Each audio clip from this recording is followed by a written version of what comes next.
श्री शिवाय नमस्तुभ्यम। हर हर महादेव। हरियाणा राज्य के सिरसा में रामनगरिया रानिया रोड तारा बाबा की कुटिया में गुरुजी पंडित प्रदीप मिश्रा जी के द्वारा श्री गुरु शिव महापुराण कथा शुरू हो गई है और आज 29 फरवरी 5वें दिन की कथा पूर्ण हो चुकी है। ये 7 दिवसीय शिव महापुराण कथा है जो कि 25 फरवरी से 2 मार्च 2024 तक आस्था चैनल यूट्यूब के माध्यम से देखी जा सकती है। आज की कथा में गुरुजी ने इन उपायों की जानकारी दी है जो कि इस प्रकार है।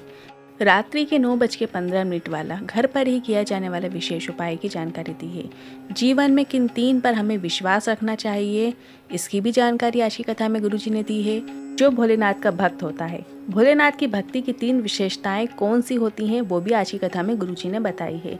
आज 29 फरवरी सिरसा हरियाणा की श्री गुरु शिव महापुराण कथा के 5वें दिन की कथा में गुरुजी ने कुल 15 उपाय पत्र रुपये की जानकारियां दी हैं। सभी की जानकारी आपको इसी वीडियो के माध्यम से प्राप्त होने वाली है। किसी कारणवश यदि आपने आज की कथा नहीं सुन पाए हैं तो पूरी कथा का रसद आपको छोटे से वीडियो से प्राप्त हो जाएगा। तो बढ़ते हैं आज की कथा की पहली जानकारी की ओर। अगर आप घंटों माला पकड़ के बैठते हो, भगवान का नाम जाप मंत्र जाप कर रहे हो या कोई पूजन कर रहे हो पर तुम्हारे मन में चित्तवृत्ति में परमात्मा नहीं है, आप पूजन कर रहे हो ध्यान कहीं और है, ऐसे में आपको भगवान की शरणागति प्राप्त नहीं होती। आप एक क्षण के लिए लोटा लेकर दिल से भोलेनाथ के मंदिर में जाकर जल अर्पित कर रहे हो तो आप शंकर के हो गए और शंकर आपके हो गए।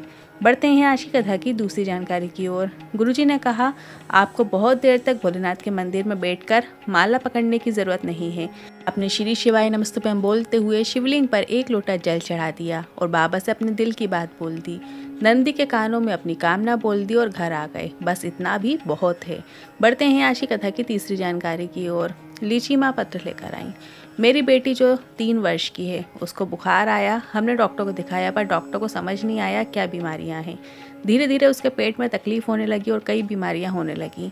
हमने दिल्ली जांच कराई तो डॉक्टर ने ब्लड कैंसर बता दिया। 9 महीने इलाज कराते कराते पर आराम नहीं लगा। फिर हॉस्पिटल में झाड़ू लगाने वाली ने कहा आप सीहोर का रुद्राक्ष बुलवा लो।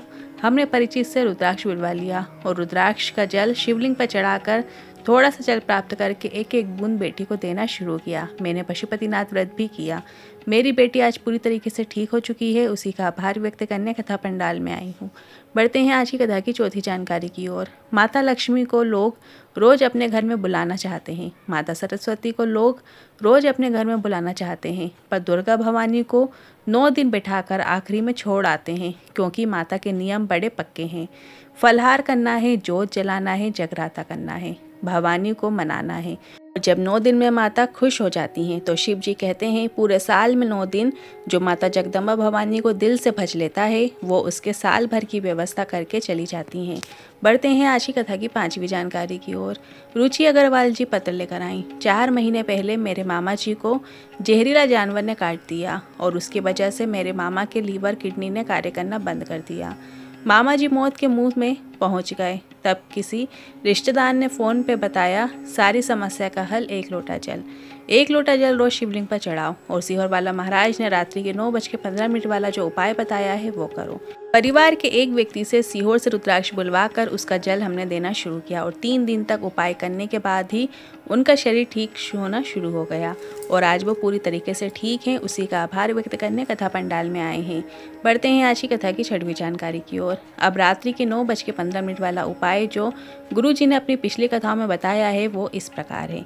कितना भी बीमार व्यक्ति क्यों ना हो, वेंटिलेटर पर क्यों ना हो, अगर उसे रात्रि के 9:15 वाले पूजन का जल बीमार व्यक्ति को दे दिया जाता है तो कितना ही बड़ा रोग क्यों ना आ गया हो, कितनी ही बड़ी बीमारी क्यों ना हो गई हो, उसे दवाइयाँ लगना शुरू हो जाती हैं और व्यक्ति शीघ्र अतिशीघ्र ठीक हो जाता है। इस उपाय के अंतर्गत आपको अपने ही घर के शिवलिंग पर या शिवालय में जहां आपको बन सके वहां पर आप इस उपाय को कर सकते हैं। वहां पर आपको रात्रि को 9:15 पर आंवले का जल शिवलिंग पर अर्पित करके कुंदकेश्वर महादेव का नाम लेते हुए प्राप्त करना है और उसका 1 बूंद उस व्यक्ति को दे दिया जाता है। अगर आंवला ना मिले तो आंवले के वृक्ष की पत्ती कलश में डालकर उसका जल भी आप अर्पित कर सकते हैं। ये उपाय जब व्यक्ति वेंटिलेटर में पड़ा हो, हॉस्पिटल में हो, बहुत बीमार हो तब किया जाता है और ये उपाय आप किसी भी दिन कर सकते हैं। बस आपको रात्रि के 9:15 पर जल अर्पित करना है और साथ ही आप हो सके तो एक घी का दीपक भी लगा सकते हैं। बढ़ते हैं आज की कथा की 7वीं जानकारी की ओर। शास्त्र कहता है पुरुष को ओम नमः शिवाय बोलना चाहिए, स्त्री को नमः शिवाय ओम बोलना चाहिए और स्त्री और पुरुष दोनों श्री शिवाय नमस्तुभ्यम बोल सकते हैं। मतलब सभी के लिए श्री शिवाय नमस्तुभ्यम मंत्र है। देखते हैं आज की कथा की 8वीं जानकारी की ओर। महेंद्र कुमार जी पत्र लेकर आए। कुछ परेशानियों की वजह से डिप्रेशन में हो गया था। जीवन समाप्त करने का ख्याल आता था।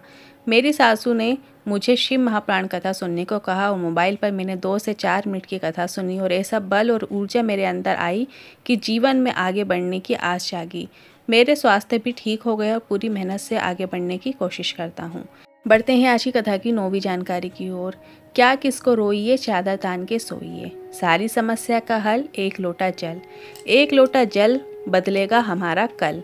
बोल बम का नारा है, बाबा एक सहारा है। इतने अच्छे लाइंस के बाद आज गुरुजी ने एक और नई लाइन बताई जो कि इस प्रकार है। आएगा दुख तो उसे टालेंगे, हम महादेव के भक्त हैं, महादेव ही हमें संभालेंगे। आपको इनमें से कौन सी लाइन पसंद आती है? आप अपने पसंद की लाइन कमेंट बॉक्स के जरिए जरूर टाइप कीजिएगा, जिससे हमें और लोगों को पढ़कर आनंद की अनुभूति हो। बढ़ते हैं आज की कथा की 10वीं जानकारी की ओर। सुशीला आनंद जी पत्र लेकर आई। मेरा बेटा 6 वर्ष का था, तब से उसे शुगर की बीमारी थी। उसके लिए बीमारी श्राप बन चुकी थी और डॉक्टर ने उसे सिर्फ 2 रोटी खाने को बोल दिया था और बाकी उसको कुछ नहीं दे सकते थे क्योंकि बहुत हाई शुगर थी। दिन में 6 बार इंसुलिन लेना पड़ता था। इतना कम खाने के बाद भी इतनी इंसुलिन लेना पड़ता था। उसको 15 से 20 दिन आईसीयू में भर्ती करना होता था क्योंकि उसकी शुगर 550 से नीचे नहीं आती थी। डॉक्टर ने 2 रोटी से उसकी 1.5 रोटी कर दी और उसके बाद 1 रोटी कर दी। मेरे बेटे ने 6 साल तक नरक वाला जीवन यापन किया। उसे अगर चोट लग जाती थी तो वो कभी ठीक ही नहीं होती थी। फिर हम किसी डॉक्टर के पास गए और वहाँ से कंपाउंडर ने सीहोर वाले महाराज की कथा का बताया और बेलपत्र का उपाय बताया। हमने कथा सुनना शुरू किया। बच्चे को बेलपत्र खिला देती, जल पिला देती और जहाँ मैं बार बार हॉस्पिटल जाती थी, अब रोज मंदिर जाती हूँ। 1 लोटा जल और बेलपत्र चढ़ाती हूँ और ऐसे करते करते कुछ दिनों बाद जांच कराई तो डॉक्टर ने कहा शुगर 200 आ गई है, अब इंजेक्शन की ज़रूरत नहीं है। अब मेरा बेटा पूरी तरीके से ठीक हो गया है, पेट भरकर भोजन करता है। उसी का आभार व्यक्त करने कथा पंडाल में आई हूँ। बढ़ते हैं आज की कथा की 11वीं जानकारी की ओर। गुरुजी ने कहा शिव का जो भक्त होता है वो सभी से दूरी बनाकर अपनी मस्ती में मस्त रहता है। उसके 3 प्रकार के लक्षण गुरुजी ने बताए हैं। शिव भक्त ने अगर त्रिपुण लगाया है तो मस्तक में हाथ लगाने नहीं देता। दूसरा, शिव का भक्त कभी निगाहें नहीं मिलाता, नीचे निगाहें करके बैठा रहता है। तीसरा, अपने पास वो किसी को आने नहीं देता, वो अकेला एकांत में रहना पसंद करता है। बढ़ते हैं आज की कथा की 12वीं जानकारी की ओर। मंजू सोनी जी पत्र लेकर आई। जो मैंने बाबा से मांगा वो बाबा ने मुझे दिया है। मेरे यहाँ एक राधा नाम की लड़की कार्य करती है जिसका बेटा बोल नहीं सकता। लोग उसे गूंगा बोलते हैं, उसकी वाणी नहीं थी। वो मेरे पास आकर एक ही बात बोलती, मेरा बेटा बोलता नहीं है, पर जिस दिन से आपकी कथा सुनी है तब से यही बताया है कि तू रोज 1 लोटा जल शिवलिंग पर चढ़ाया कर और 1 बेलपत्र खिलाया कर। पर उसने कहा मैं झाड़ू पोछे का कार्य करती हूँ, आप मेरे लिए जल चढ़ाकर बेलपत्र लाकर दे देना।